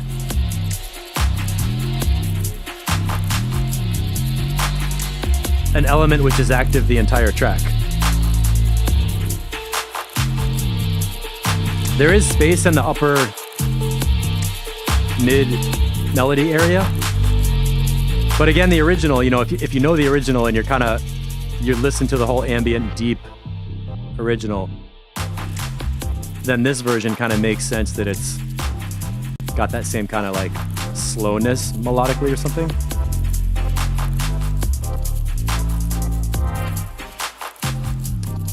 Sepal Vision, do we cover a lot of genres? Honestly, I'm gonna say no. We do mostly like techno, house, some down-tempo tracks that could be like 115 or even 90 BPM or something, and some acid tech stuff that's roughly in the house genre, but it's acid. Some hardcore at 190 BPM, and once in a while some drum and bass and breakbeat stuff. We don't see a lot of dubstep, trap, hip-hop, psytrance, sort of, sometimes not a lot. We're open to all genres, definitely, but I would say the core of the group is doing house and techno and down-tempo beats, if that's a useful answer for you. And what are you producing? I'm kind of curious.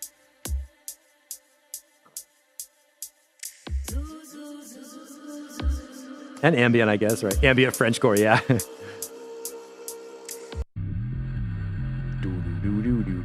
All right, let's get on to Matt Schultz. So Scott, I hope those comments are useful. We talked about splitting the bass parts and having like the upper bass be a more growly kind of voice and the sub bass being more deep, and then maybe don't have sub in one of the growls. So play around with that and see if that's helpful. I hope I'm at least a little bit helpful.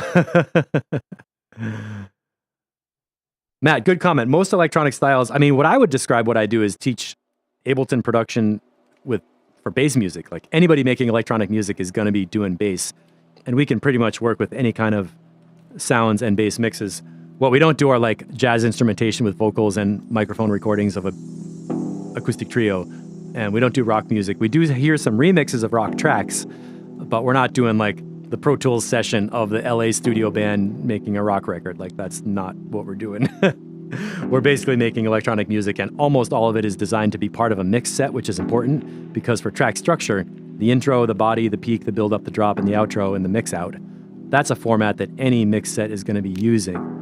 And that's a pretty important thing to mention, because we're not doing the 3-minute pop song format that happens to be the electronic genre. Like most of us are not really doing that.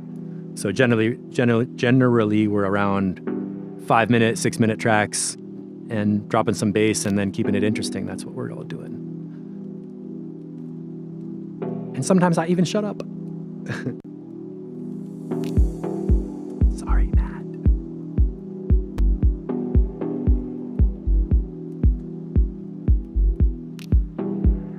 The idea of a spectrum, of a somewhat more or somewhat less of the same thing, seems to make a great deal of sense. It seems more plausible than the idea of having to have two completely different substances, a stuff called matter and a stuff called spirit or mind or something like that, and try and see how they work upon one another.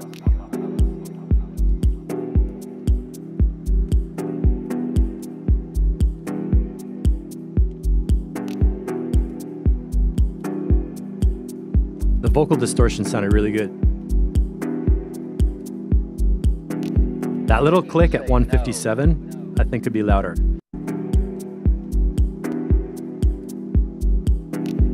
That little like chicka. And you make it all seem dead. What happens?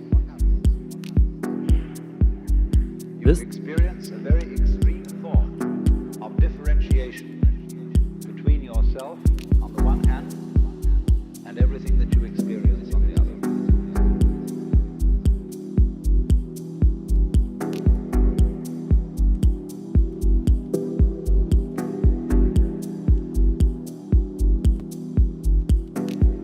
But on the other hand, when you say, well, good gracious, this whole thing is something, isn't it? Then you put yourself into it. You don't stand aside from it any longer. You admit that you too are part of the whole thing, that your ego, yourself, is so inextricably involved. All right, that is really funny. Right after the word ego, there's a little wind chime. You admit that you too are part of the whole thing, that your ego, yourself, is so inextricably involved. That's a perfect sound to go with the text. That there really ultimately isn't any difference between the kind of thing that's going on and you. Nice effects. Awesome low end, classic Matt Schultz bass bumps.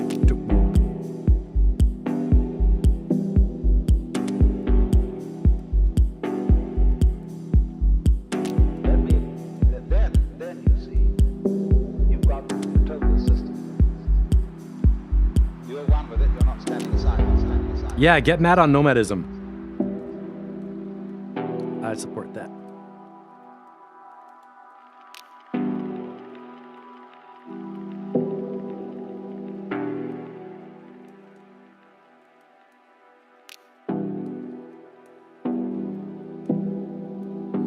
Each one of us looks at the present scene from a different point of view, but let me say, look at it like this. Supposing I say instead, each one of us is a different point of view with respect to the situation.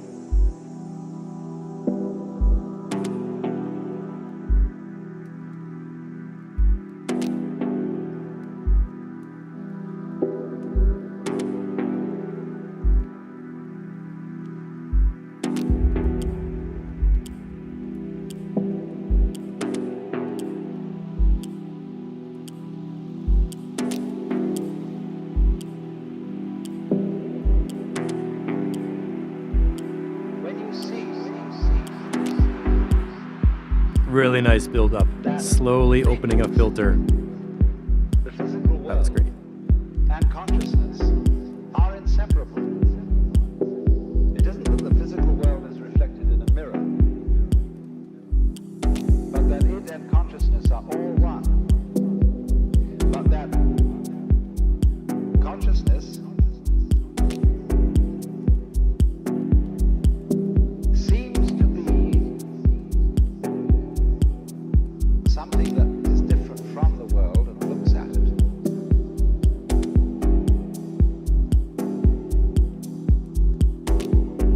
There isn't that kind of mirror or camera process going on. That's the important thing to understand, because everybody's thought is so powerfully influenced by the metaphors that he uses. And the metaphors for knowing and for consciousness, mirrors, cameras, etc., can be extraordinarily introducing unnecessary connotations. Here's a little mid-range EQ boost for that vocal.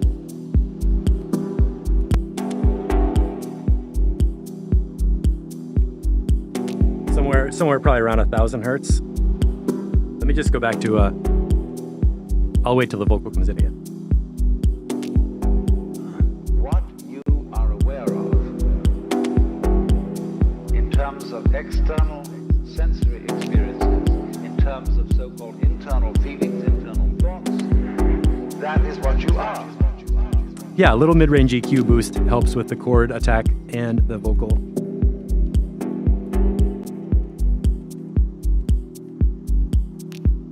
I love the soft percussion.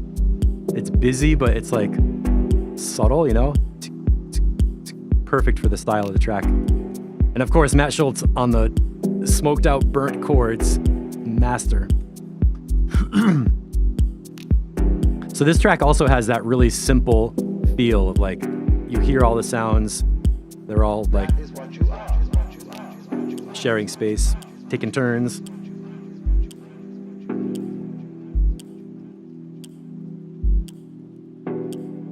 Yeah, I think the vocal could be a little louder.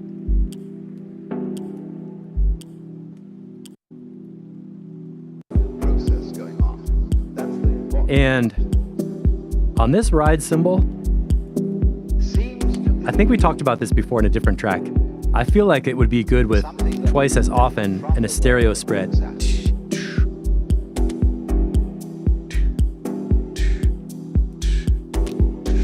there isn't that kind of mirror or camera process going on. For me, I think I would put in the ride cymbal twice as often with a longer duration ride, so it has like an ongoing, like it fills up the space with like an ongoing kind of ride. But that's me. You can disagree, of course. Introducing unnecessary connotations. Does anybody think the ride sounds too empty because it's slow? And this is like not a problem in the track. It's not breaking the track, but for me, my style, I guess, I would do the ride twice as often and fill up more space with it. What you are aware of in terms of external sensory experiences, in terms of so-called internal feelings, internal thoughts, that is what you are. And the message is great.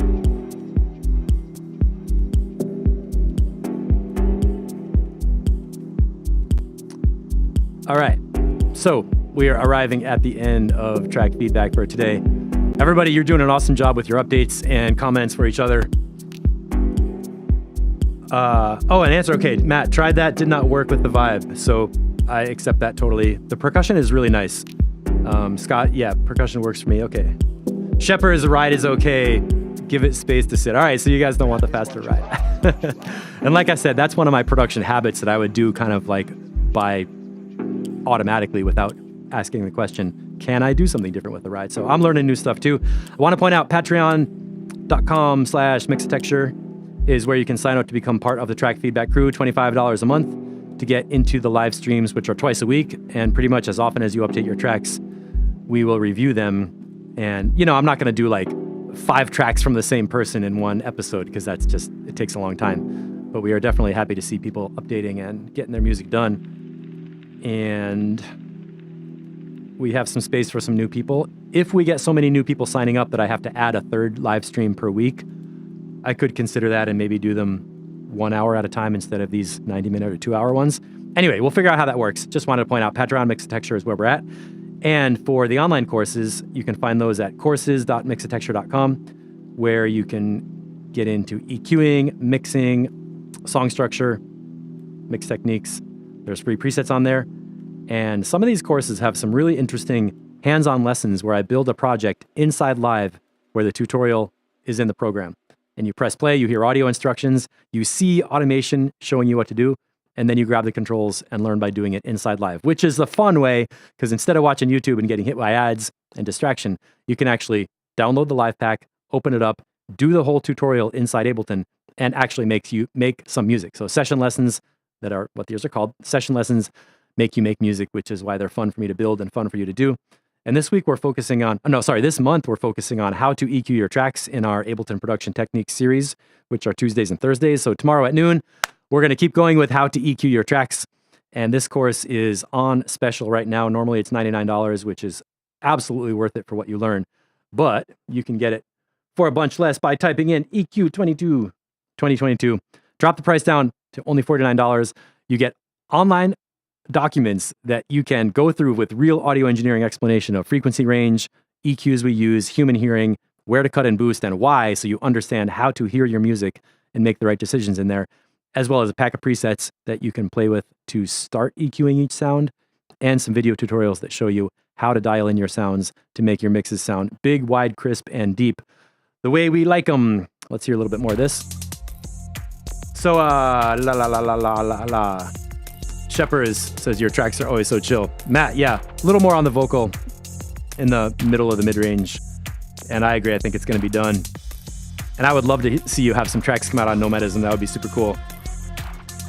And Scott, good comments. All right, thanks everybody. I'll see you in Discord. I made a suggested list of the track sequencing for Techno Volume 1, which is coming out on Friday. We were talking about which track should be first. Where do we put the hardest tracks? How do we make the album sequence go correctly? And that's the last question. The people on the release, I sent out the contracts for the publishing agreement, which we pretty much all helped design it. So I'm sure you're going to agree with it. And let me know if you have any questions. Everybody else, I'm at steve@mixtexture.com. See you in Discord. Thanks so much for watching. Thanks for being supportive. And thanks for being part of the Mixtexture community. You know me. I'm going to drink some iced coffee, go for a bike ride, and then I'll be back online.